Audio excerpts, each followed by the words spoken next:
We must understand that the founding of the Berry Farm community was consistent with the realization that there was a pressing need for decent, livable space for black people.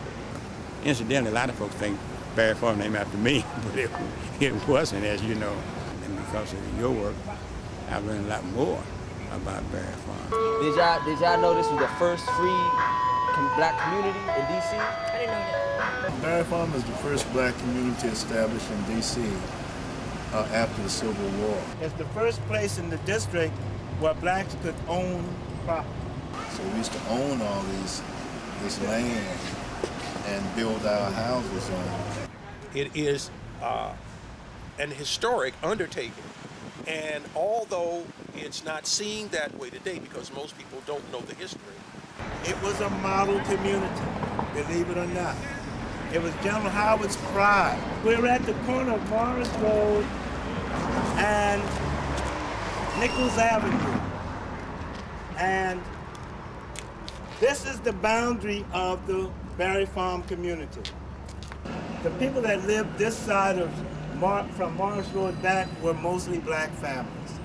And the people that lived from Chicago Street on were mostly white families. The heart of Berry Farm today is much smaller. The community that we're talking about starts at Morris Road to our north and ends at St. Elizabeth Wall to our south, and then from Anacostia River to the west and going eastward towards Alabama Avenue, almost to Alabama Avenue. As I begin to look at the background of Berry Farm, I discovered that it was once a former slave plantation. Berry Farm's origins are quite literally explained by the neighborhood's name. The land was a part of a farm owned by James Berry in the mid-19th century. And like, this was like back in slavery time, this was all his land or whatever. We know about the Berry plantation at the present, or Berry, what's now known as Berry Farms, which is a really kind of cute way of calling it, right? Berry Farms, as if there was no exploitation occurring. The Berry plantation was primarily a tobacco plantation.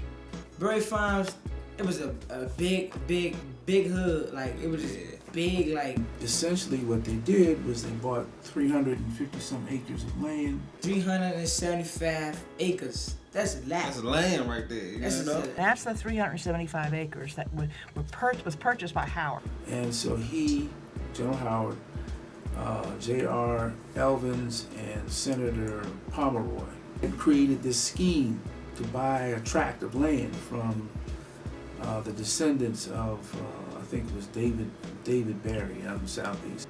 I think it was Senator Pomeroy that had actually purchased the land with Freedmen Bureau money to disguise the ultimate intent of selling it at a fair price to the freedmen in the city. And they sold it in 1-acre lots from between $100 and $125 to $300. This particular tract of land was hilly.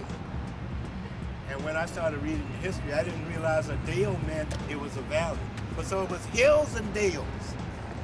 And they decided, well, we're going to change this name to Hillsdale. You just look at the terrain, the land that they had to tame. Because, I mean, this land was growed up. There were nothing but trees. And it really was a real challenge. And these people were true heroes. It worked. It worked because black people, former slaves, many of these people had family members who were slaves and could remember slavery, stuck together. You know, they knew how to survive. How would they not know how to survive? How would they not know to take care of themselves and their families? And at this time, you had three main things: education, steady paying job, and the pursuit of land ownership. Right, and so this was their main their main objectives, and this centered around the family. First, they had a purchase lease program where they would actually, many of them worked for the Freedmen's Bureau, and they would deduct so much money out of their pay each time to help pay for the lot. So this is how Berry Farm community began. You have a group of what we call self-starters, people who pulling themselves up out of bootstraps with some help, some assistance, right? And in about 2 years, they had most of them had purchased the lot. Now, not all of them built right away. I've got, you can see the names here, and some of them, and some of the lots filled in later. And most of the people who didn't come right away lived on 7th Street. I don't know why, but over in the district, over and over on the other side of the river. For many blacks, going across the Navy Yard Bridge and setting up a home in Berry Farm required a tremendous leap of faith and an absolute demonstration of rock-solid courage. You were going out from the center of the city. You were going into an environment, while not unfamiliar to you, because most blacks had come from farms and agricultural backgrounds, but at the same time, you felt that you were in danger. Howard looked at this as an experiment. Of course, he was going up against a very overtly racist society. There were many white attitudes in Washington County that did not wish to see a black, self-reliant community exist there. But also, we have a fascinating letter written by Lafayette Baker to Abraham Lincoln. And it talks about how even in 1863, even after the emancipation, black folk coming into the district were being murdered by slaveholders who did not want to see their movable property get free. And being in Anacostia, it was away from the hub of the cultural and business community and government in the downtown area. So it was kind of out of sight. And Baker tells Lincoln, he says, you can see dead bodies, in a short distance from the White House. And so even though the Emancipation Proclamation had occurred, trust me, the vituperation and bitterness, the hatred of our desire for freedom was leading to outright murder in and around the district. One of the problems in all that is shuffled under the rug is that black people and white people don't talk about racism and slavery. There's no dialogue, and so there's a lot of stuff that's unsaid. Now we live in a politically correct world, we're not, but you can't coexist without having some kind of understanding, And people have, it's like what Malcolm X said, you stick a knife in my back and pull it out a little ways, and that's not progress, right? You pull it out, and that's still not progress, because you got to address the wound. You got to heal. So part of healing is talking about. It's difficult. So these families had to come in and they bought their acre, and they had to cut down all those trees. And if you know anything about felling a tree, cutting the tree is half of the work. Getting the stump out of the ground with the roots is the other half. There were a number of local reports and remembrances, and I think in the Historical Society of Washington, they would get around in the evening for tea and talk about things. And one lady was remembering how the black workers would do their jobs wherever they did, at the Navy Yard or anywhere else in the city, and then come home at night, work on their houses. Yeah, they say by candlelight. Built their houses at night, under candlelight, using pick and shovel and hoe. Exactly. We can't imagine that. Working all day, coming home to build a home. We're used to pushing buttons and stuff happens. Right. You know, many of these people probably had to walk, you know, a couple miles. And they walked out of this community every day and walked up Nichols Avenue, which was at that time probably called Asylum Road, you know, because it was the road to St. Eve. And they walked Asylum Road all the way back down, many of them to the bridge, and walked across the bridge. And at night they walked back across that bridge, back up the road to wherever they were living at in this territory. They bought these 1 acre lots, this is 1 acre, roughly, and they were supposed to, the idea was that they would work in the city if they could. If not, they would raise plants and animals. Here was a real-time example of the industry and a demonstration of the aspirations of African American people. Here you could go see the clapboard cottages.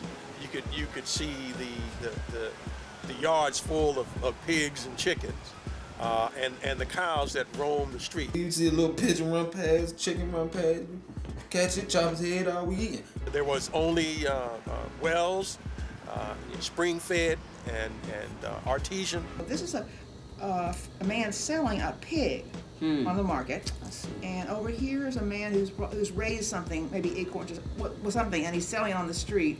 This man is shoveling snow, and this is just what the people came over to the city to do, to raise money.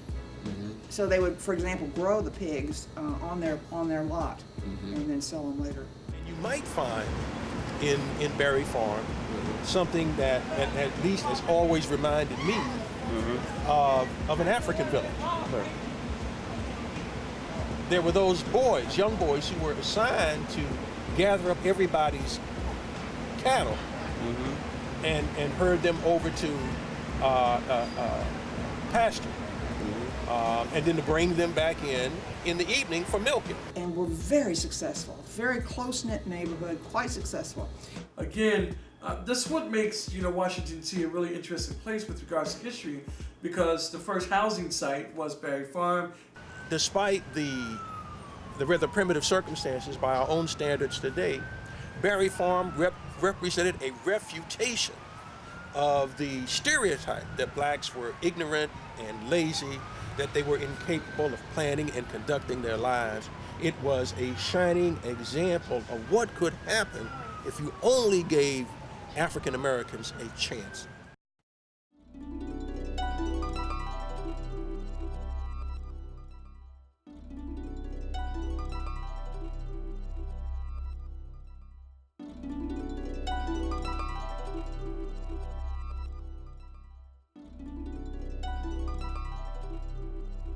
Black folk could only get an education if they were free. Even though the city law didn't ban it, there was what we call crystallized public sentiment against any slave getting an education. The freed slaves were big on education. As you probably know, in many states it was illegal to teach slaves how to read and write. Well, the first thing that comes to my mind is kind of a taboo. You know, when you're not supposed to do something that makes you want to do it or see it even more. And black people during slavery, enslaved and free blacks, were very anxious to be educated. And you were uniquely fortunate as a free black if you could get an education. Now, one of the things that freedmen, from what I understand, they understood that they needed to be educated. And they understood that one of the things that was holding them back was that they were not able to read and write this language. What comes to my mind is David Walker's appeal. And in that he implores educated blacks to teach those who were not educated. And that predates W. Du Bois's talented 10th idea by a couple, almost 100 and some years. To me, black people could comprehend fast. Just like Harriet Tubman. She couldn't read. She made it to Pennsylvania. You hear me? Real talk. When we get into Reconstruction, you still have the black codes, and even though the Freedmen's Bureau after the Civil War attempted to secure land and provide rations and schools, build schools for black people, a lot of racist whites would try to disrupt that violently. You know, there'd be a lot of riots. They didn't want black people to learn to read and write. And is education that powerful? Knowledge is power, but you gotta have the right kind of knowledge, you know.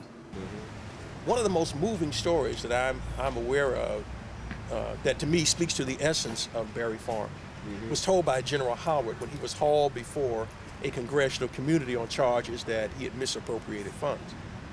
And he tells the story of a young man who walked from Howard University, from Berry Farm to Howard University every day, 7 miles, because of his tremendous desire to get an education. So in Berry Farm in particular, a lot of the several buildings, the school buildings that were put up. Cheese, what's up, man? Excuse me. What's up? Ain't nothing.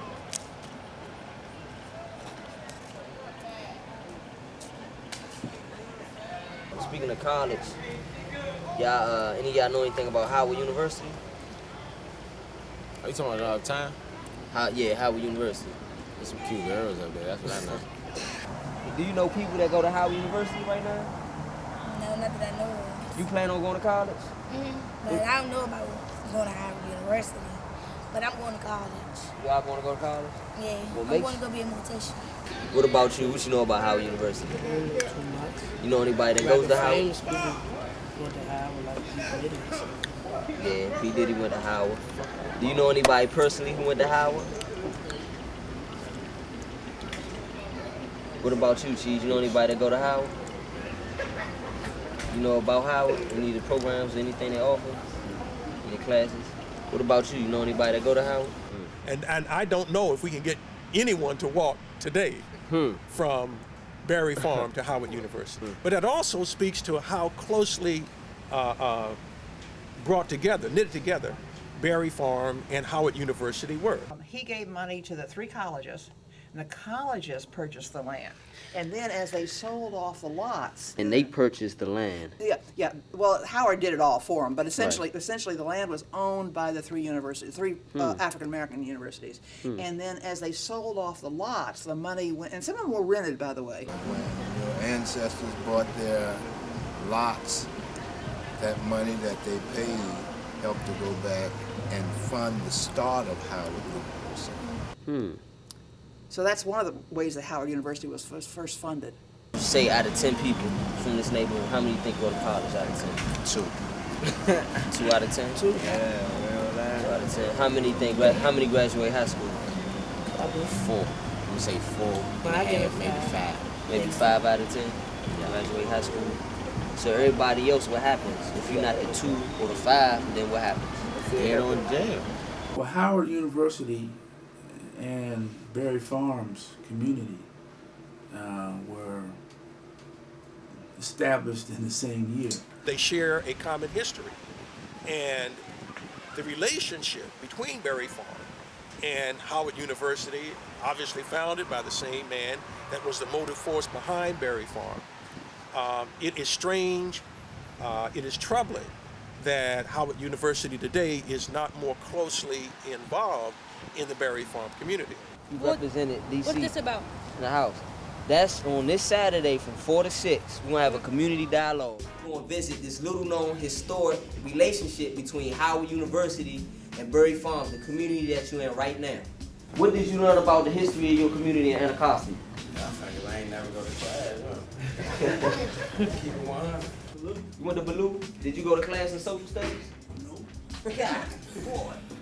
You can't blame that on the teachers, man. You can't blame that on the I went a school. few times, though, and then when I went in there, it wasn't interesting. I didn't want to keep hearing about something that ain't my history.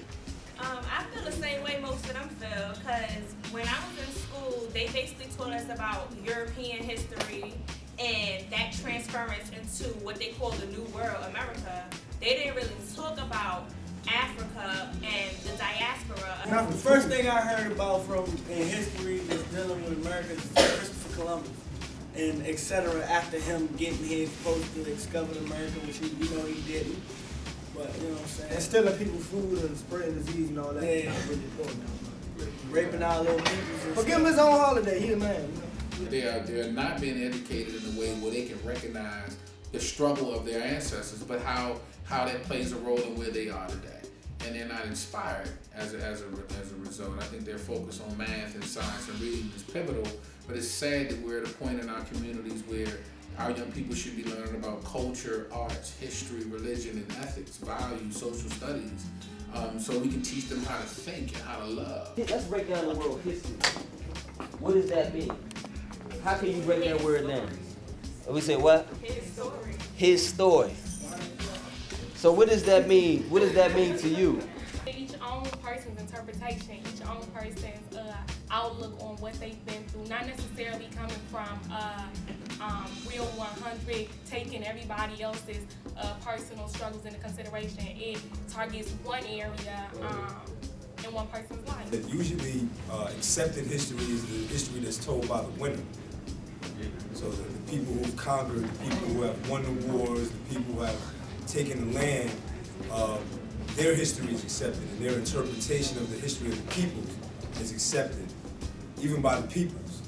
I think it's important to historicize all that we do. I mean, the exciting thing about educating Negroes at the time was we can educate them with religious doctrines as opposed to educating them, in sort of the Enlightenment sense, right? Remember, this nation emerged out of Enlightenment, and it was about running away from religious dogma. But when it came to us, it was like, yeah, we need a theological institute to teach black people. Now, Howard had a deal with, I should explain, there were three, according to Bouchard, there were three different groups of teachers. One was more religious, that is to say, they coming out of that Christian background, and they mostly would call them missionaries. The American Missionary Association was one of them. There were 3 or 4 others. The Baptists had one, I forget, Methodists and the Presbyterians had other ones. And they each sent, that is, they subsidized teachers who would go down to the South, or in our case, to Anacostia, and teach the former freedmen and their parents. And the second part of the Theological Institute was also to have a teaching college, all right? Because we also needed to have trained and less hostile but certainly disciplined Negro academicians teaching the children to come. Originally, the idea was to not only have theology, but also to have education to continue the pacification of people of color. So when I tell the students I was, my background is I had a background in law enforcement, they want to know how many people I arrested, how many people I chased, did I crash, did I shoot my gun, and this kind of stuff. And that's all the exciting part, the stuff that you see on television. And so when I start talking about actual law enforcement, and I tell them, everything's exciting until I tell them, say, wait a minute, the manual that most police officers learn, their codes, or what we call the laws. Most of those codes started off and they were uniform around the country. There were black codes. There were codes around fugitive slaves. There were codes around policing our communities. And that was the first book, the first manual around in law enforcement. Police pressing every day. See they over there right now. Yeah. Ride around with the jump outs. Chasing everybody, harassing people, bonding people who live around here. I don't know how she can do it. You ever get jumped out on before? Yeah. Coming home from school, coming through the alley, he hopped out on me. I ain't run. You ain't run? Nah, I'm on no need. I ain't do nothing. Oh man, he got to. Oh my God, that's an AR. Yeah, it got to. Gotta get. Example, your environment influences your mentality. Now, tell me or not, do this look like the entrance to a prison? Look like you about to enter Aqua, like you about to go on 2 sides. You know what I'm saying? Don't it look like a prison, right? Hey, don't it? Yeah, that's bad, man. Don't it? You want to tell them about that right quick?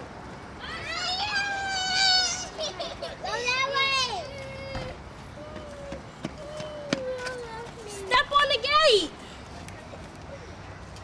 Jump. Look, I don't understand how I'm a convicted felon or if I'm a convicted felon, I can't live in low-income housing, but at the same time, I can't get a good job because I'm a convicted felon to pay for better housing in a better area. That's wild. Felony, you might as well, man. You might as well be considered a murderer, man. Axe murderer, man. So they coming through for the wrong reasons, man. They had the fire hydrant on the other night. They wanted to come through and stop that. 8 deep. You know what I'm saying? But 19 police. With the fire hydrant on. 19 police? Yeah, I'm over exaggerating, but Yeah. you don't need more than one because the fire hydrant. True. They say stop the violence, but you know, when you do something that's in a positive way, you know what I'm saying? What else you want them to do? Yeah. You can't turn a fire hydrant on. You can't do nothing around here. What is it to do? The houses get broken in, people stealing shit, you know what I'm saying? Robbing, killing, all that old type of shit. Yeah. You want to come in and lock everybody up. Yeah. Ask the police what they think the solution is. The more they lock up, the more them come out. Lock one up, 2 more will come outside, so. Yeah. That definitely ain't the solution. Man. True stuff. We had a discussion not too long ago, and it was basically about, he said a little bit about the Willie Lynch letter and how we have just been conditioned to not look out for each other as Black people, to be prejudiced against our own race, to be racist within our own race. We don't often look out for each other, and just with the whole people, like Black people, will leave their community, get an education, and then not go back to their community because we're not looking out for the better of ourselves. We're doing it from an individual basis and not a holistic basis in terms of our people. Nobody wants to work so hard and then go back and try to build up other people, and that's something that we need to change. We need to find ways to get back to the people that where we came from. Before the end of segregation, and you had lawyers and doctors and street sweepers and carpenters and bricklayers and seamstresses and domestic workers all living in the same neighborhood area. You know, and so apparently when desegregation was outlawed, those people who had the means and who had the guts to leave their neighborhoods and try and buy a house in predominantly white neighborhoods, left the others there. Everybody couldn't do that. I want to also acknowledge the historians and the elders for telling us a little bit about DC and where we come from and who we are as a people, because I know that that's something I myself didn't know before we started 2 hours ago, and that's an important component to give to not only the people in these communities that live here, but the students that attend and the people like myself who visit, because my communities are much like yours and gentrification is happening everywhere, and it's important that we really acknowledge everyone and create a space where we can learn and we can continue to be a progressive people and take that back and really own who we are. Much of who we are was lost because it was stolen from us. They took our language from us, took our culture from us. We weren't speaking English in Africa. We spoke a whole range of dialects, including Arabic and Swahili and other kind of things. And they took that from us, took our culture from us, took our religion from us, took everything from us, and instilled their religion into us. Their culture tried to into us, their values into us. We're really trying to go in their grassroots and try and rebuild everything that was taken from us over these past 300-400 years that we lost. If we don't know where we come from, how can we have any real concept of what it is we want to be? And there's so much potential here. If they're not getting to the kids, if we can't do it, and we're like the same age, like this is our generation, you know what I'm saying? So if we don't get to them, we can't get to them, no one else is either. So I think that is the best strategy, because we're the ones who are going to affect change for the younger ones, who are going to affect change for those who are not born yet. So if we can't get through them, no one can. We're the last chance. We have to care. Advances in material culture and the shift of our pursuits to acquire more material things, these become these become the most important things in our conscience, rather than going back to the community and supporting the community. Our brothers and sisters need not to focus on diamond rings, bling bling, but on and we need to understand how people appropriate diamond mines. Our brothers and sisters need to get away from playing PlayStations while people are out there building space stations, right? No one rises to low expectations, so we need to set the bar high. To see you guys here, I want to also appreciate the mentors, because it's an amazing feat that you've taken on to interact with these people and really become one with your community. It means a lot. We've been doing this for a long time, you know. Thanks so much. That's these 5 people, and we do it because this is our community. This is what we do it for, and this isn't even where it started, but this is where it needs to be. We all deserve this opportunity, and I don't even go to Howard, you know what I mean? But we deserve the opportunity to be who we deserve to be in life.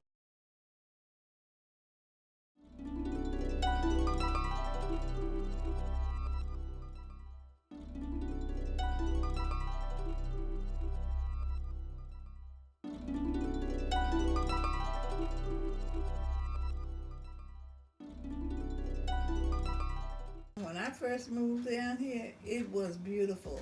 Really, we had a lot of veterans here with their families.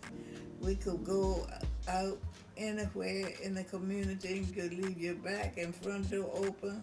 Nobody would walk in and steal anything. The neighbors were just like family. They looked out for one another.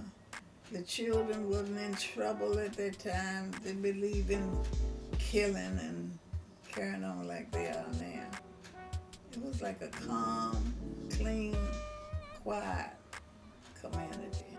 As I stand here, my mind goes back a long time ago when I first came to Washington. I lived in Northwest, and I didn't know anything about Southeast at all. I heard these rumors about Southeast, which weren't very positive, but I didn't know anything about Southeast, like a lot of folks did. Berry Farms was beautiful. When I first moved here, I moved over into 1123 Sumner Road. That was my first house, and I was pregnant. I found out it was a lot of activities. The people were more warmer with each other. The families and like your next door neighbor and around work with you together, communicated together. And we had organizations that reached out to us to help us keep going and being into positive things, because we had the co-ops with picking the vegetables out here on the property, or going to pick the vegetables. We had a youth council. We had trips going on. We had people out here volunteering just to keep the property, beautiful. My first official look at Berry Farms was 1979 when I ran for mayor in 78 and won against the odds. Housing was, public housing and community development was all one agency at the time. And there was no local money put in renovations, all federal money, which was not nearly enough. And this area here was not like it looks now, even though it doesn't look too good now. It was awful, but the spirit of the people was still depressed.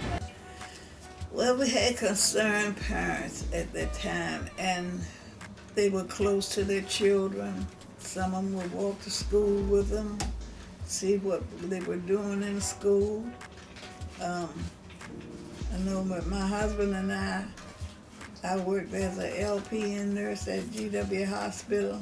On the weekends that I was off, we would have our children get one friend, and we'd carry them out to Blue Ray cabins, or just carry them out of Washington, D.C. to let them know there was something besides the community that they could get involved in and have a good time. I think I might have been $18, $20 million of the district's capital money in the Berry Farms. It was the first public housing to use local money, because I was insistent that people who live in public housing shouldn't live in squalor, shouldn't live in dirt and decrepit kind of house conditions, that they shouldn't be treated as second, third class citizens. At that time, everybody was calling, that's my cousin, or that's my friend, or that's my schoolmate. And they confide in each other, got along very well. And I would love to see that again. I don't get it, cause like some of his beefing with, like right now, that be Barry Farms. Used to be Barry Farms. So they are in us. they like a part of our history, but it's the same how we like beefing over like probably some dumb or something. Right. How did that thing go from ownership to housing rental project welfare kind of thing? They started pushing things across the river. Every time they had to put if they needed to house somebody, or especially if they needed to house black people, they just built these complexes all over the place. And then of course, on the top of all that was urban renewal. When urban renewal hits, that was the beginning of the very end. And then the city takes over and says, we're gonna do X, Y, Z. Now some of that happened with the public housing stuff. And I followed them through history up until about the end of World War II, when the city did a job on them. Let me just tell you, the city was incredibly cruel and mean. During World War II, the Nazis had rounded up all of the Jews, and they had put them in certain parts of the city, and they called them ghettos. Okay, and because they were discriminating against the Jewish population, they had no food and all that kind of stuff. And then they would say, well, look at those dirty people. They're dirty. You know, they're unhuman. All right. So you put people in a no-win situation, and then you talk about them like dogs. You know. What I'm saying is, I think maybe the idea for the ghetto came, you know, from seeing these Warsaw ghettos, these Jewish ghettos. You know, I mean, deliberately. That's city planning. The ghetto is city planning, as much as redevelopment. No doubt. So you tear down the people's homes, who some of them may have had deeds to the land, but you know may have been paying on the land if they didn't have the deed. And then you put up city housing, and you throw a whole bunch of people into a substandard building. You know, so their living standards go down. They couldn't get developers to build over there, to create homes for these people in order to do the urban renewal. So they made these government incentives, these what they call guaranteed loans, 90% guaranteed loans, so that developers would go over to Southwest and build. And that's all those complexes you see there. A great number, well, some of them have been torn down, but a great number of those came out of that very timing, right after urban renewal. So they made these 90% loans, and the way it worked is a developer would estimate how much it would cost to build the apartment building. And he would frankly cheat. The New York Times, the New York Times and the Washington Post showed this. There were a number of lawsuits. A collusion between the developers, the bankers, the estimators, and the insurers. And they would say that a building would cost, let's say, $100,000, but in point of fact, it only cost $90,000. So right away, up front, they're getting their money back off the top. None of their money is being invested.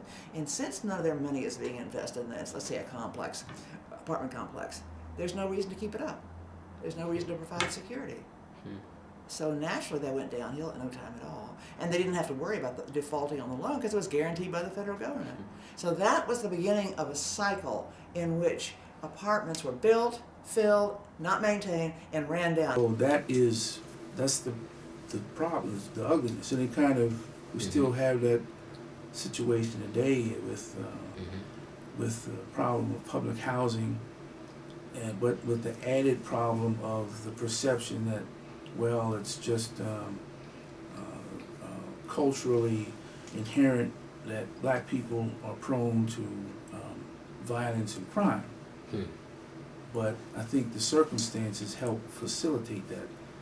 You know, I think you've got criminal elements in any group of people all over the world. True. To a great extent, city planning helps facilitate that and then perpetuates these stereotypical ideas. And you know, now with the online newspapers, people blog and make comments. So you have all these comments about all these planets. Well, they should do this, but these are coming from people who are not in their shoes, from the outside looking in. And they perpetuate these myths. In the meantime, you've got mothers who are losing their children, and people who are having a hard time making ends meet.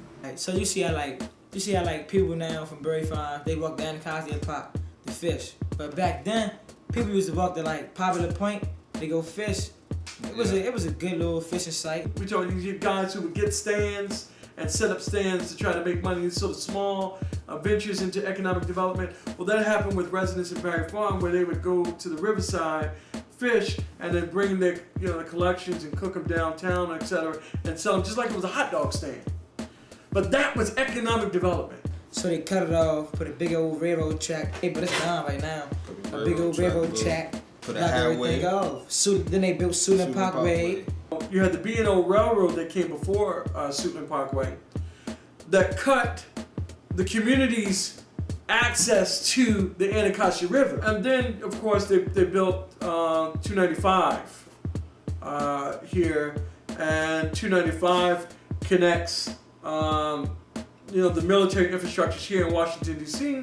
to the NSA and the military infrastructures in places like Greenbelt. Now it's the Air Force. Yeah, now it's the Air Force. But now, like in like the 20th century, Berry Farms got broken down into like a smaller hood, like it is today. Yeah. It was a little bit left of Berry Farms, like the apartments of Potchester, like the houses. Which we live in. Which we live in. Berry Farm was actually much larger, but its government encroachment, private business encroachment, has eaten up the edges of Berry Farm for highways and businesses. In the 1940s, when the federal government started building houses for soldiers coming back, a lot of the properties was lost to public housing in that way. And then a lot, with the war, DC usually gets a growth in population with wars. And so a lot of people were moving to this side of town, and of course the government funded developers and gave them the money to build high-rise apartment buildings. So this community became infested with a lot of high-rise, a lot of public housing, apartment buildings. And so we lost a lot of homes that way. So what's left of Berry Farm, or what people call Berry Farm now, is this area here.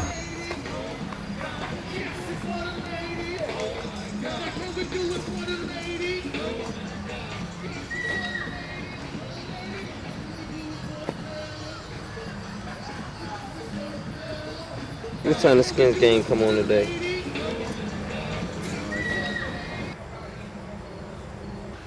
How you been, man? Money, man. Oh yeah? Yeah, y'all still gonna come check at the resident council on Wednesday? Yeah, I supposed it came up there this one. I just forgot. Yeah. It's all good. Holler at me though. I got it. You go to the stand.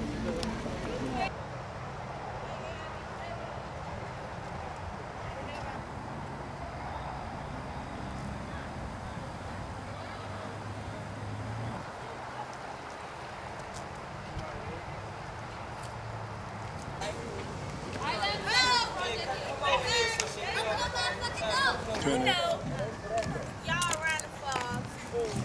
I can do all that, but look though. See, you should be in the film. You should be on the film club. Did y'all know Berry Farm used to go all the way up to Alabama Avenue? Nah, I noticed the farms. Did y'all Stay strapped around here. Did y'all Stay hear about strapped around here. Alright, let me ask you, what's your name? You get rocked. You come What's your around name? here, you get whacked around. So all you want to do. It just changed so much now.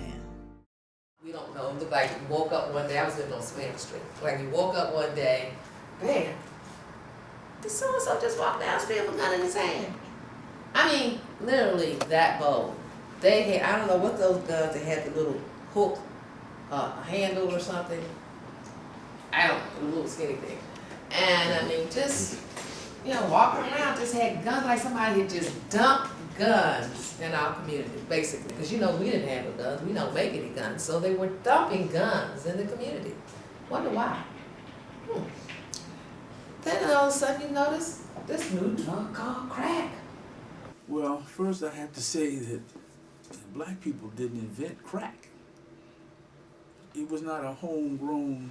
It was I don't want to say imported. It was introduced. And I remember when that stuff hit. Crack? You know, what is that crack? You know, what in the world? At that time, young people weren't on crack, but they were selling cracks.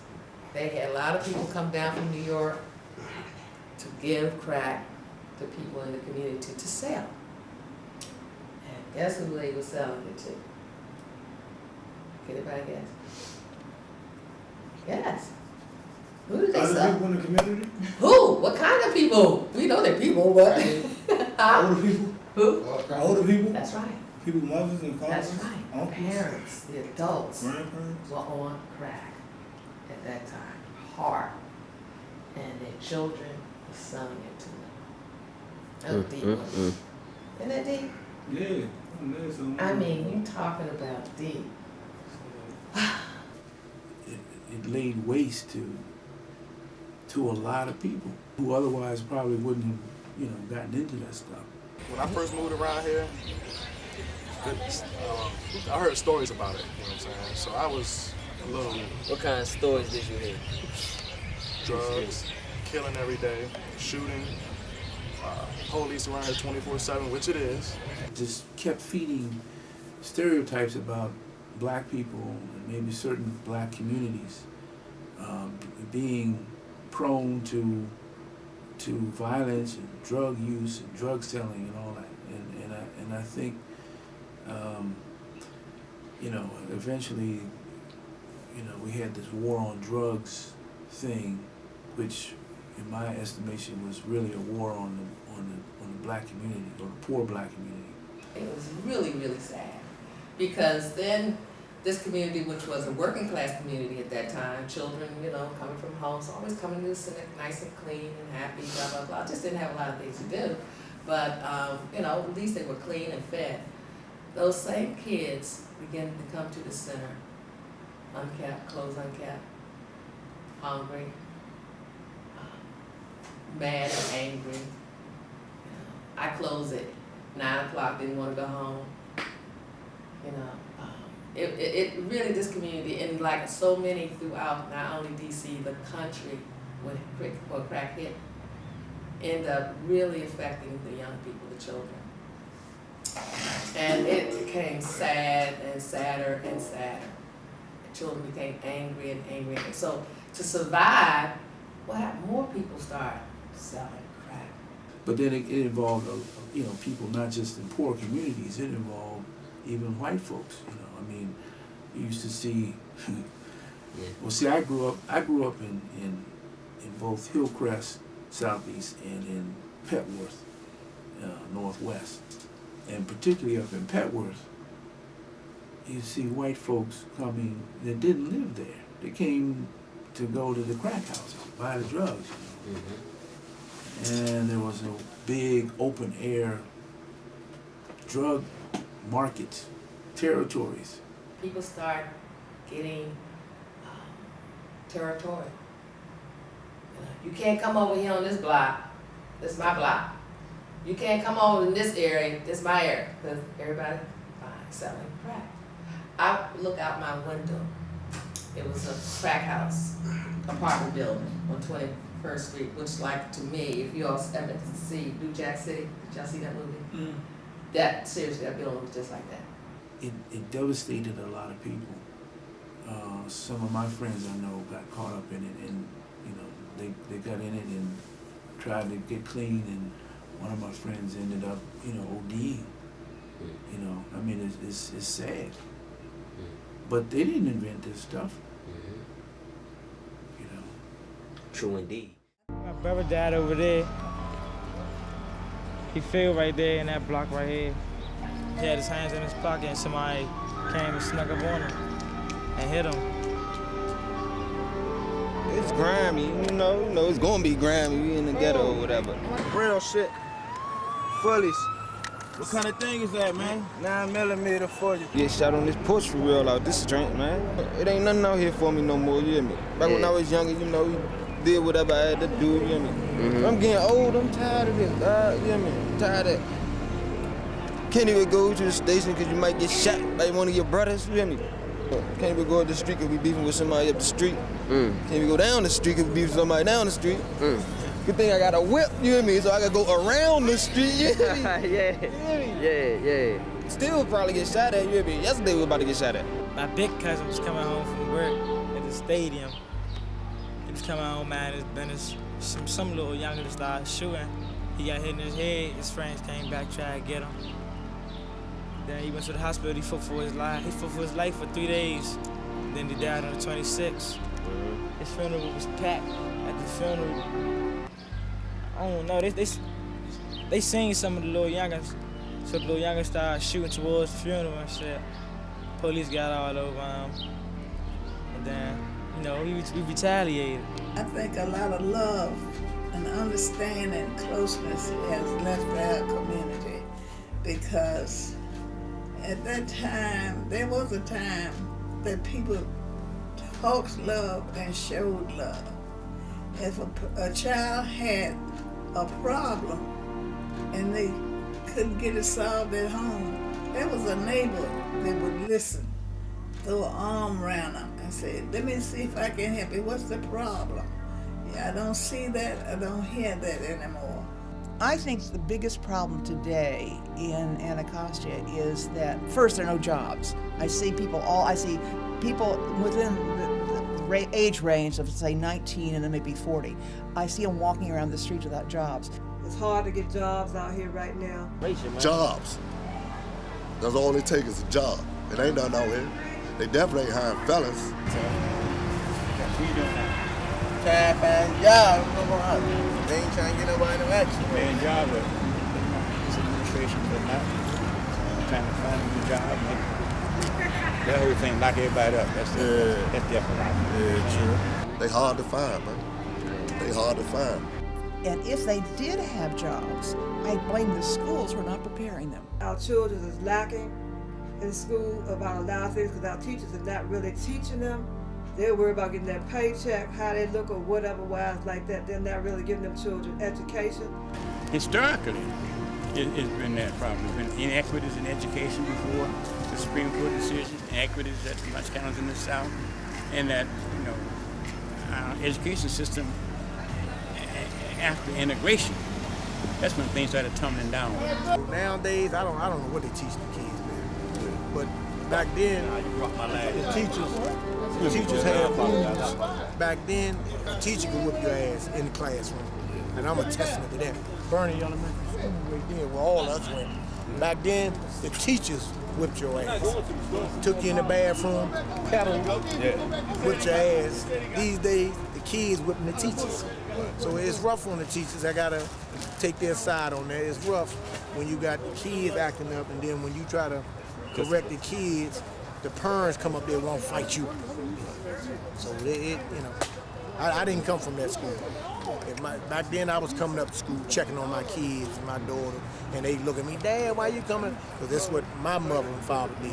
Education is a deep, deep impact because when we put our children and start in school at 6 years old, we have to put ourselves side by side with them. We have to take some time out, even if we working, take time out on your day off, go sit in the back of that child's school class. You have to learn as a child learn, more so now than ever. It's the parents really is guiding these kids to what they do, you know what I'm saying? As far as, you know, if they bad in school, they bless them with Jordans and all that. You know what I'm saying? So when we come up, I was getting stuff from the thrift store, Safeway and all that. We ain't getting no rewards for doing things like that. I think it starts with the parents, you know what I'm saying? Like our parents, and I'm a parent myself, we shouldn't allow our kids to do anything they want. We can say they can be anybody who they want to be, but don't let them do whatever they want to do, you know what I'm saying?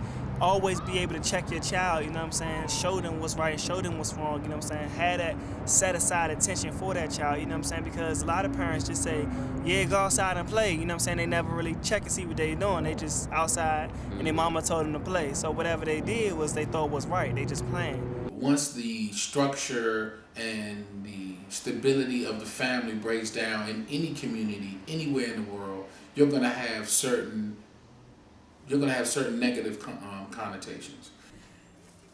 And so many things that we've had in the past for our children that we don't have now. Back in our day, like I said, this was neighborhood wide in the city. When you get out of school at 3 o'clock, you know, you got everybody. You go in your house, you do your homework. 5 o'clock, you get your basketball on. If it was a school night, everybody off the streets in the house at 8 o'clock.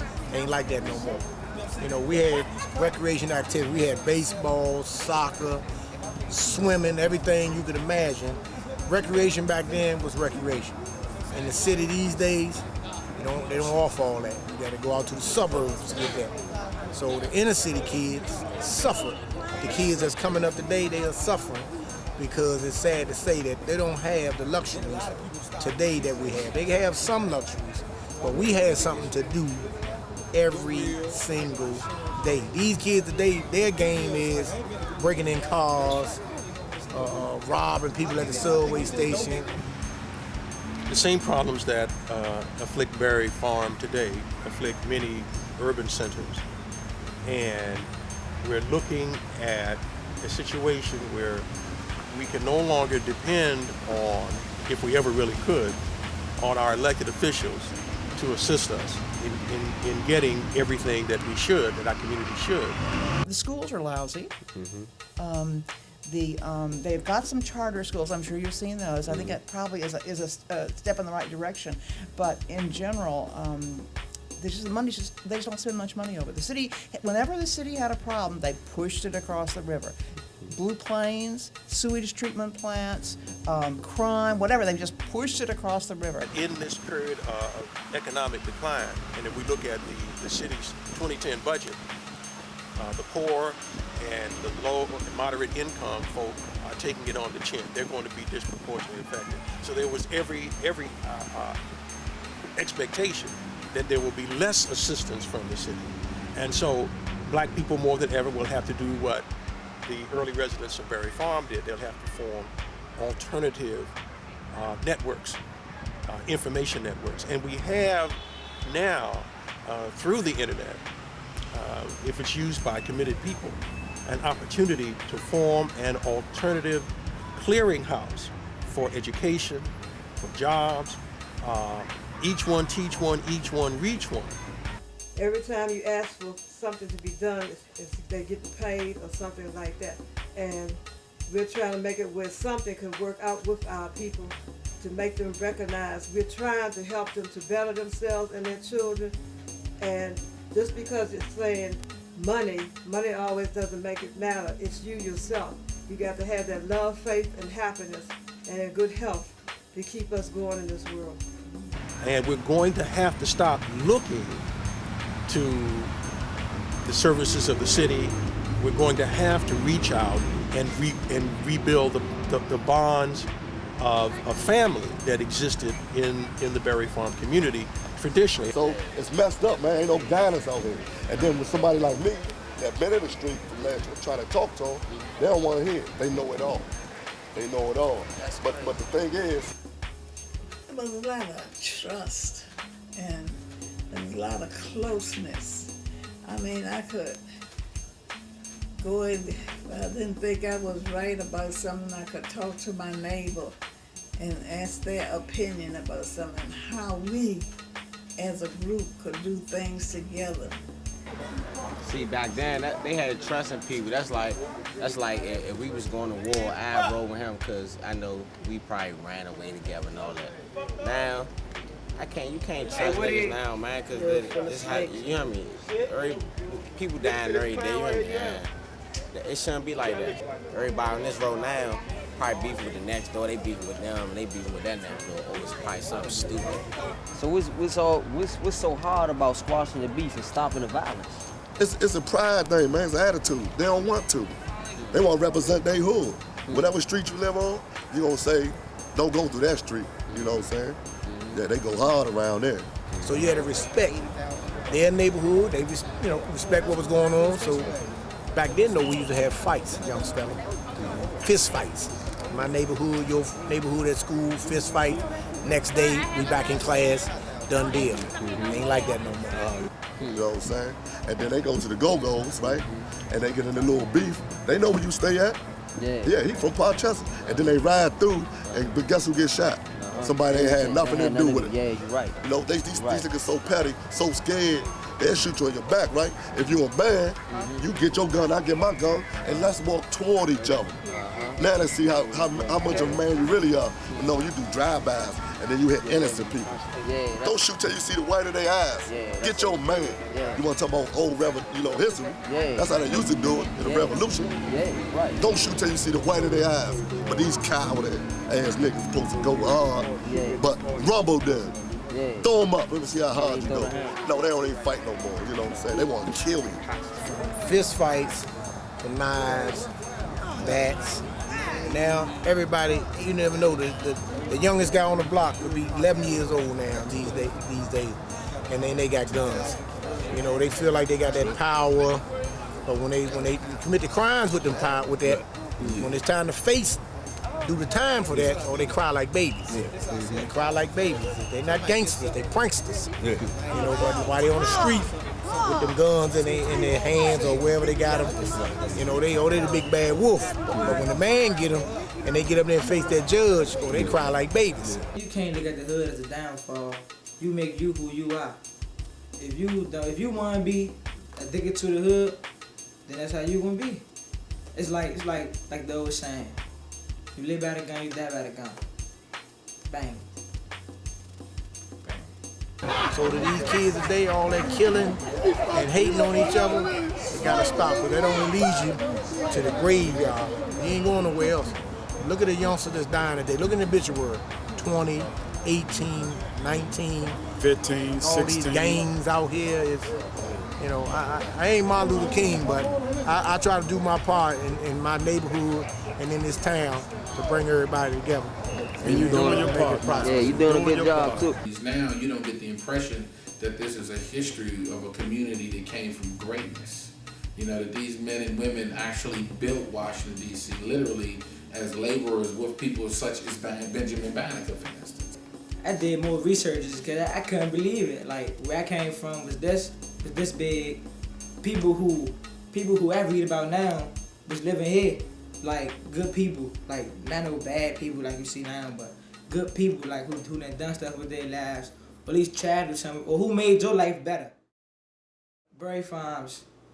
Most people think of Berry Farms. Oh, Berry Farms, that's just a gang rally, drugs, all of that. Like, it ain't even about that. We have good activities going on.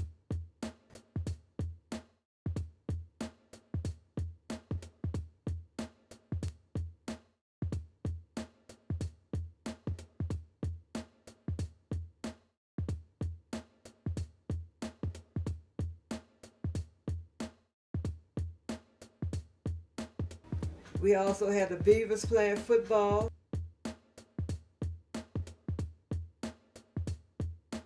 We also had the basketball tournaments every summer out here where people come from all over. The Goodman League used to be the Berry Farm Community League. Started back in 1975. One of my good friend and the Berry Farm native, Wayne Ealing, got killed. For that 1 year, in his honor, I named it the E-Ball League, the Wayne Ealing League. 2000, I named it after Berry Farm resident for life, gave back to the community, George Pap Goodman, who lived right down there on Sumner Road and worked in recreation. And back in the early 80s, mistakenly killed right over there. So in his honor, I decided to rename the league the George Goodman League. And we've been booming and off and running ever since, man, and it's been lovely. I'm like Frank Sinatra, I'm gonna do it my way. We have regular games. There's no tricks out here in D.C. This club right here, no tricks. Check out our real game. Off the rim, talk about it. That's how we started home, baby. That kid right there ain't no joke, boys. That kid ain't no joke. These NBA guys come down, they know about the league. I'm a season ticket holder at the Wizards game. So when I meet these guys down there, they heard of the league. It's just a matter of them coming down, some of the other prominent players in the league. But all the local guys, Ty Lawson, Mike Beasley, Nolan Smith, you know, list goes on and on. Check this out. I'm Richard, a.k.a. Rich Boy from the Beach and Feet Kings, one of the co-founders. Good to see you around the farms today. Man, you know what they say around here, oi. Yeah, for sure, man. So, last time I seen you was on TV, man.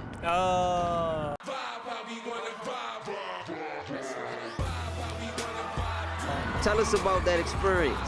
Man, that experience was so surreal, man. It wasn't really real for us until we was on that stage. I'm talking to the group members. They're like, man, every time they hear that 3, 2, 1, dance, that's when it was real for us, you know what I'm saying? Because we never imagined, you know what I'm saying, going from dancing on the corner to dancing on national TV. And that just was like the most exciting thing we could have ever done. How much of a test was the competition for you, you know? The test was pretty huge, you know what I'm saying? Because, again, Beach and Feet was really a freestyle, you know what I'm saying? It was never meant to be choreographed. And also, those crews that were up there, they were already put together crews too, just like us, but they were more into choreography. So they got up there, they were just blasting their joint. We was making our stuff as we went along, you know what I'm saying? The challenge wasn't just the song, it was creating the choreo for the song. So that's what our test. What is Beat Your Feet? Beat Your Feet, first of all, wasn't even called Beat Your Feet. It was called The Slush, because it was a dude around the farms named Slush. I forgot his real name, God forgive me, but because he's such a great guy at doing his dance, but his name was Slush, and ever since we heard of the dance, we just typically named it after that guy, because he was the only one doing it. The next thing you know, it was like, Youngin just looked like he just beating his feet, so that's when the dance was then called Beat Your Feet. How was it living in Berry Farms, growing up as a teenager? I could say growing up in Berry Farms, it wasn't that rough, but sometimes got a little scary around here, you know what I'm saying? You had your typical gang violence, you know what I'm saying? Trash cans, you know what I'm saying? Set on fire, cars, you know what I'm saying? You see jump out, come through like it's nothing, you know what I'm saying? And that was pretty scary. And then like me personally, you know what I'm saying? Also that peer pressure, you know what I'm saying? You grow up with your friends and y'all so cool, next thing you know, your man's over there selling, you be like, son, what is you doing? They be like, man, I need this paper. You try to get this paper, you try to get me to sell, and I'm like, nah, I'm gonna keep on doing this. I'm gonna run my track, you know what I'm saying? I didn't even know I was gonna beat my feet, you know what I'm saying? So I got good, for real. Okay. How do you stay positive, keep running track, and then make it to national TV growing up in a hood like Berry Farms, man? Man, staying positive, I just look around and just say, I don't want this, you know what I'm saying? I mean, I grew up, I'm saying, broken home, you know what I'm saying? Mama was on drugs, dad was selling drugs and stuff like that. I said, I don't want that for my child, you know what I'm saying? And I don't want to be a part of this. So I just, you know what I'm saying, talk to my sisters and my cousin, like, y'all, we gotta be better than this. And some of them listened to me, some of them didn't, you know what I'm saying? But I grew up, you know what I'm saying, trying to do things on my own. Like, if I just do this, you know what I'm saying, I can get to this point A, I can get to point B, you know what I'm saying? It's positive, just keep going positive, because there was so much negative around me. I say that dreaming is real, you know what I'm saying? Whatever you dream that you can be, go ahead and put into action, you know what I'm saying? Like, me, Dante, and Jose, we was just dreamers at first. We was dancers, but we was still dreaming. Took that dream, showed up at a place, you know what I'm saying? Met our manager saw the dream, and you know what I'm saying, we just started building off of it, you know what I'm saying? You gotta continue to build for what you want, you know what I'm saying? And you gotta stay positive. Yeah, it's negatives out here, but always look for the good things, you know what I'm saying? Because let your good outweigh your bad. That's how I looked at it, and that's how the crew started looking at it. And it was just like, we can stay here and beat our feet on this corner and just do it for the fun of it. but we can make something happen. We can make a change, because a lot of people who see us do this dance, man, you'd be surprised we dance in front of lawyers, doctors, I mean, all types of people. I'm like, what are we doing? You know what I'm saying? This lady told me it was God's favor. I was like, gotta be, because what am I doing here? I'm beating my feet in front of lawyers on their lunch break.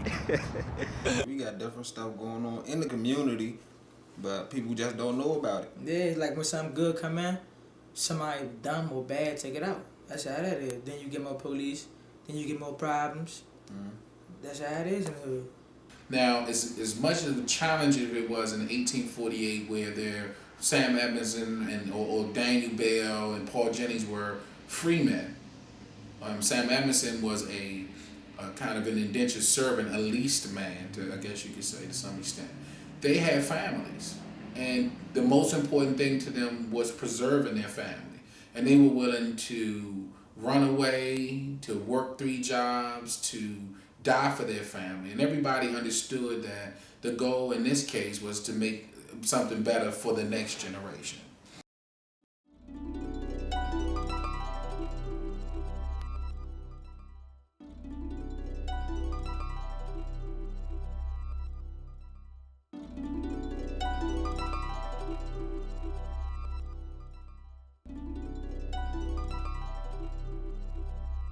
So if you go beyond Morris Road, you're going to get W Street and various other streets.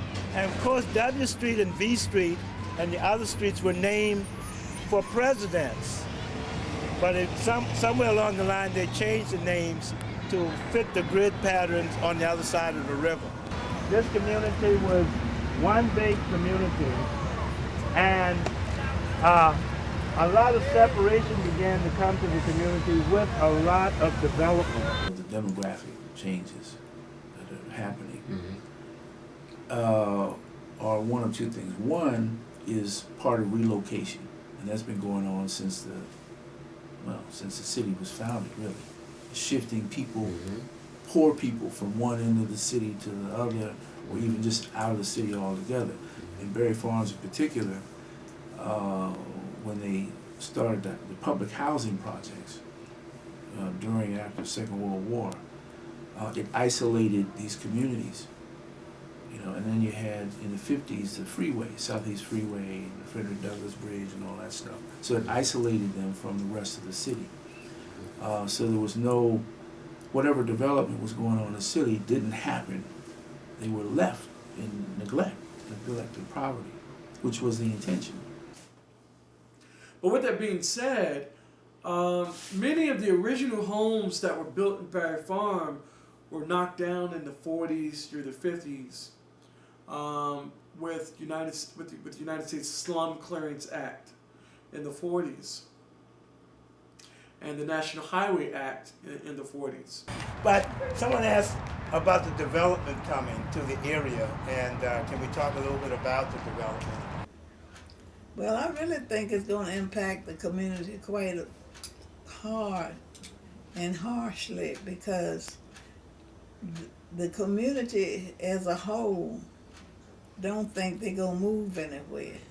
They got half of the property think they're going to move, half of think that with the way they're being planned now, they're not going to move, and some just don't care. You had Poplar Point, which used to be the public space for the community on the river. That was where they had to go, because they couldn't go further down Anacostia Park. That was for the white community. And they couldn't go further back because the Air Force Base took a lot of the property along the waterfront here. Now we have what's called new communities coming. Each month we have the new community meeting, which involves getting people out to find out what's happening around in Ward 8 and also where they live here in Berry Farms. Because we let them know where they be placed at, will they be placed, will we be torn down, and also we're trying to make sure they be aware and come to these meetings, which we're mainly now having really the city coming out with no residents. They're just sitting back just waiting for like Ms. Burrell say, the bulldozer to come and knock the door down. But we're trying to make them come out so they can see what's going on, to put their input in, what they like and what they don't like. This particular area was taken in the 40s by the government to build housing for soldiers. And this particular complex sits on 33 acres of land. So 33 acres was given to this community, to this project. Now this project is threatened by new communities. And so the people here on public housing, they're not property owners. The plan is to build, to tear down some of this and build more housing and then move those people back in.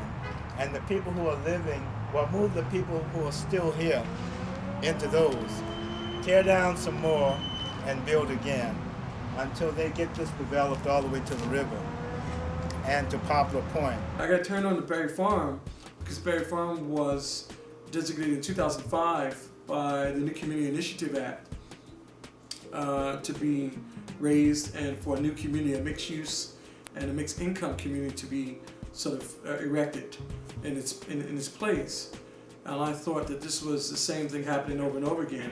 Same thing that caused the riots in North New Jersey at that time. It's the same thing that's happening in Berry Farm. It fits a pattern, I would say, which is that most cases gentrification starts out as revitalization. So nobody says they're going to do gentrification when they start out. At least they don't announce it as gentrification. It's always revitalization. So either the government or private sector decide they want to start putting resources into a low-income area, and they usually do it, particularly the private sector does it because land prices are so low because the place is already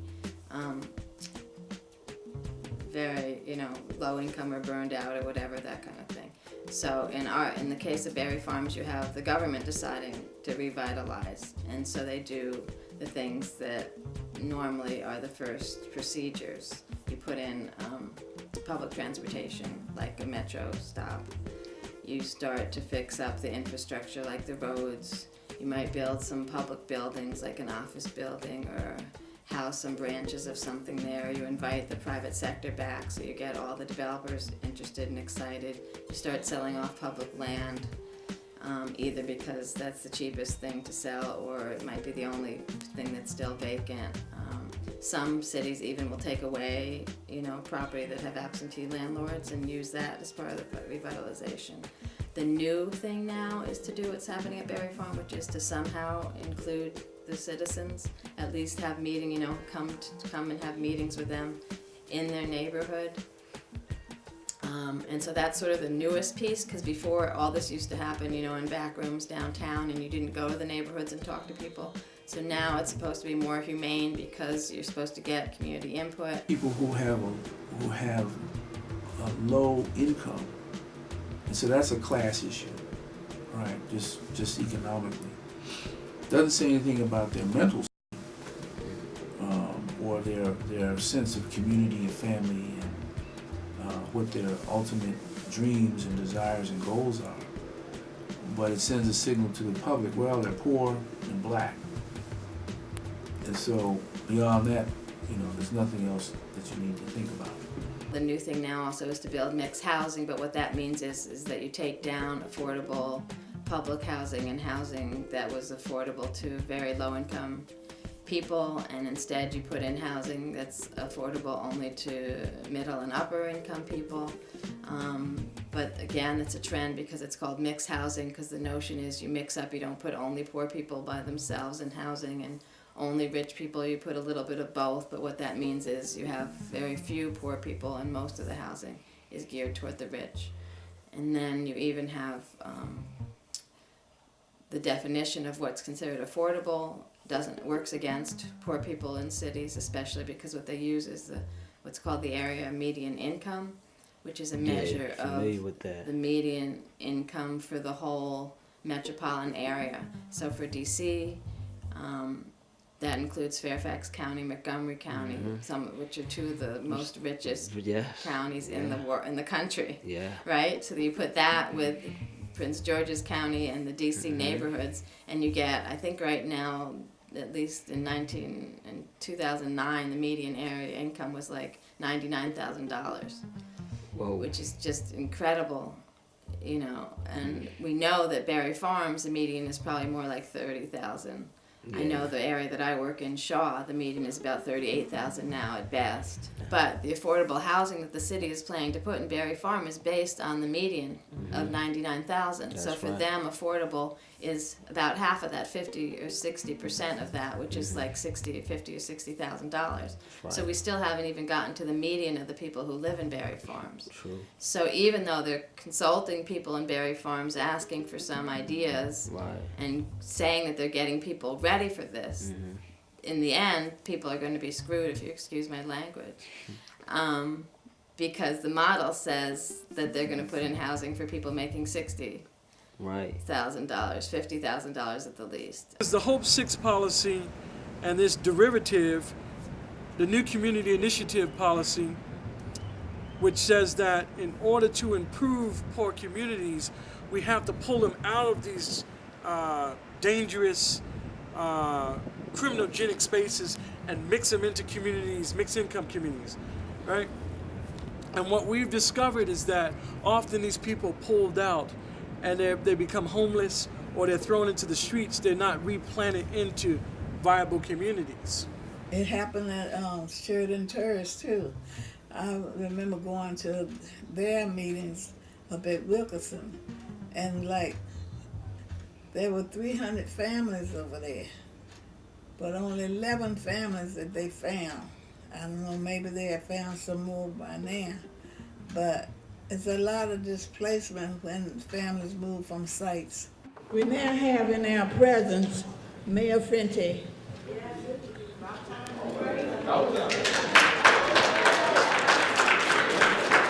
And hold your signs down.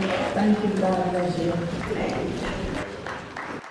The better way to say this is no one is going to be displaced. Where's the contract? I will commit orally that all of the residents will be able to return to their houses. But we are going to put it in writing. You have my assurance, and we have done that for Surfside Quarter as well. Will you replace each unit, like bedroom to bedroom, like 3 bedroom with a 4 bedroom? 3 bedroom. And can you guarantee us in writing that we will not be forced to accept smaller units? Yes, absolutely. Is it possible that we can abandon the alternate plan, which is to knock everything down and move people out, and just accept the adopted plan, which is to build the condos first, then move everyone in? Because I think that would be best. The short answer is yes, and the longer answer is if that's what the community decides. At the end of the day, it's the community who will make the decisions. And you start here, and you end up over here with what exactly the community wants. Whatever the community decides is what we will do. And when we get at the end of that road, what will come out of that discussion will be the community. Community decides. Communities say whether they like the whole thing, don't like it, and that is no one will be displaced. Everyone who is in good standing with all of the governing bodies will be allowed, will be given first opportunity, and it's up to the community to decide, the community's decision to make, and then I'm sure I'll see you at other events in Berry Farms and in the neighborhood. So thank you very much, and we'll follow up on all these concerns and reports. Thank you very much.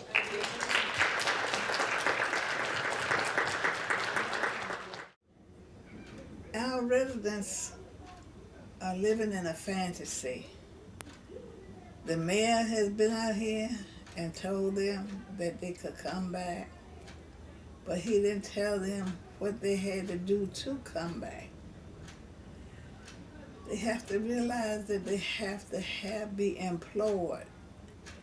There's no more zero rent. Housing itself only gonna have a certain amount of units on these places. They still got to pay rent. There's so many of them now paying no rent. When this place is rebuilt, they're gonna have to have some funding.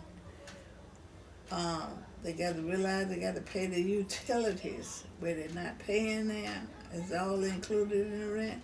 That will no longer be.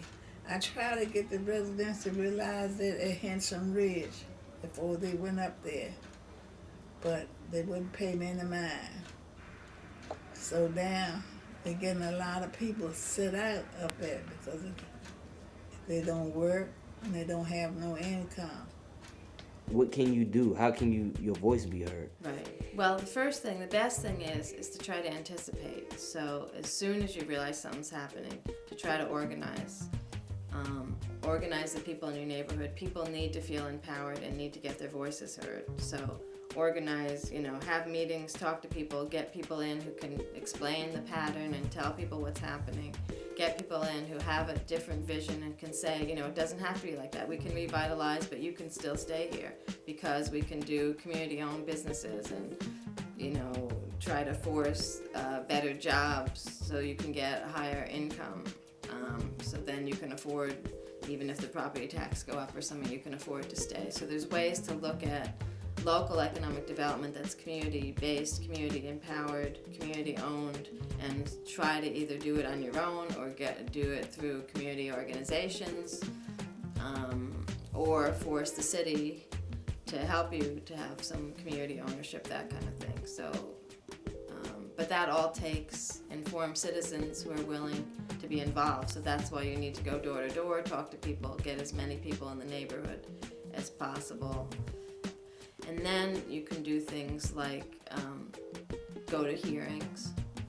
So if you're hearings sometimes can change if enough community people come and say, we don't want that development, but we want this one. We don't want that developer, but we want this one. But you also have to have people who do their homework, so they have to know when the hearings happen and what the hearing's about and where you can intervene. So you do have to do your homework.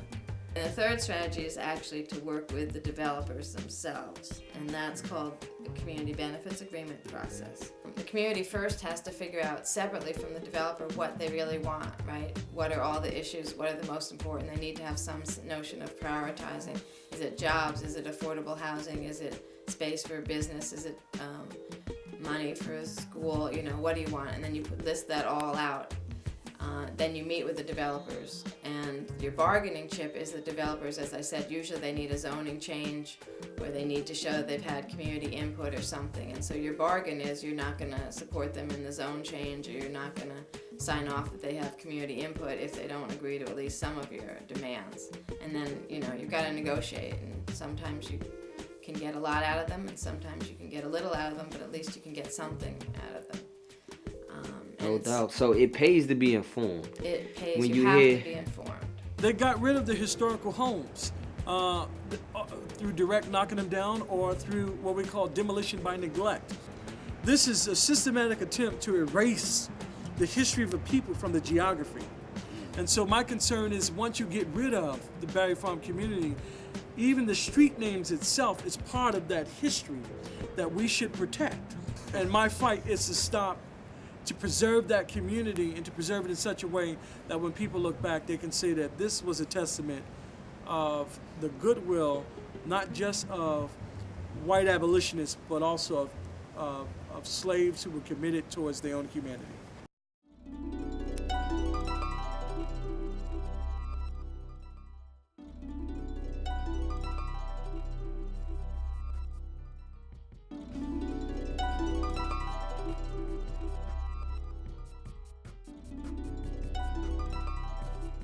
No matter how intelligent, educated we become as a community and as a society, no matter how technology changes and fashion and clothing and styles come in and out, the history gives us both insight into technology and advances that we've made as a result of it, but it also gives the most important piece of human existence, which is the lifestyles, the morality changes, the way we think, the way we treat each other, why we are in certain situations, why do our communities look the way they look now. And it's by knowing those things that we're able then to make wise choices moving forward in the future. The story of our people, our families, where we lived, what we enjoyed, a lot of that is still here. We just don't think of it, we don't think of preserving it or protecting it. It has become something that's expendable, and that is, again, a reason that I think historic preservation is important, because, and I'm using the term broader than, just protecting buildings. I'm using the term to mean the actual preservation of our heritage, our culture, that kind of thing. And so I think there are a desire in our community to still retain that tradition today. And so community history should be the bedrock of a nation's history. It should be the essential keystone of the history of a city. You tell it from the neighborhoods, from the people, up. As we do research on our history, we must keep in mind that our history has to serve us now. So, you know, a lot of times we do a lot of research on history and we look to find different aspects of what happened because that's often a confusion with our people. And we have to remember that that history has to serve us now. So it's wonderful to know that that a black man created the stoplight or did the first open heart surgery, but what does that mean to black doctors today? What does that mean to us now? You have to remember where you came from and what you had and have. And it's not what is represented in the news media, you know, 3 or 4 drive shootings or whatever. That's not what it's about. That's what happened, unfortunately. But there's more to the fabric of the community than the crime that's portrayed on TV. I mean, it used to be history was something that was passed down. There were people in the village who were charged with knowing the story and being able to recite it. And so it was something that was done regularly at special occasions, so that the history was ever present. People knew their history down to little kids. In this country, we have lost touch with a good portion of our history. I just think that it's very important that, you know, anybody watching this film, anybody who's affected by this film, don't just take this film. Do the research. It's important that we all do the research. You know, it's important that we come to a point when you allow someone to tell your tale, then your tale becomes whatever that person tells you your tale is. You know, so we all have to take part of we're actively parts of history that's transpiring now, and it's important that we record it. Record the important thing. You know, people go to the club and they take pictures. Go to the library and take a video. Yeah. I feel it, no doubt. No doubt, because history is his story. Yeah, it's his story, and it has to be our story, because the mystery is my story. So history is his story. And if you're not telling your story, someone else is telling it for you, right or wrong? Can we agree? So is it important to tell your story? Right, but first before you tell it, you have to know it. You have to learn it, right? See, you learn something every day. That's good, that's and good. I'm here, I'm trying to learn everything that I can learn. Good. Especially about our history. Yes, indeed.